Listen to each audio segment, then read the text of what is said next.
ভাই জীবনে এত ডের নাম শুনলাম, কিন্তু ডিভোর্স ডে নাম শুনলাম এই প্রথম জীবনের। বুঝতে পারেন নাই?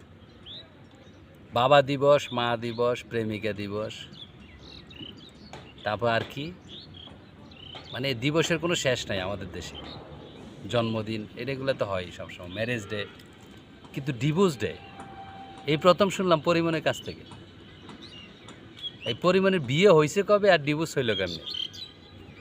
আর যাই হোক, এটা বিয়ে তো, ওদের বিয়ে একাধিক হয়, কিন্তু এই ডিভোর্স ডে, মানে ডিভোর্স ডে নিয়ে না আমি গবেষণা করতে করতে যে ডিভোর্স ডে কেন সে পালন করলো, মানে সে আসলে কি বুঝাতে চাচ্ছে যে ডিভোর্স ডে এটা করার দরকার ছিল। হ্যাঁ, সেটা হলো আপনাদের কাছে প্রশ্ন। এবং এই যে ডিভোর্স ডে যে করলো, সে কি কারণে করলো, মানে কাকে এটা বোঝাতে চাচ্ছে যে আসলে ডিভোর্স ডে হওয়ার পরে সে খুশি? আসলে কি সে খুশি?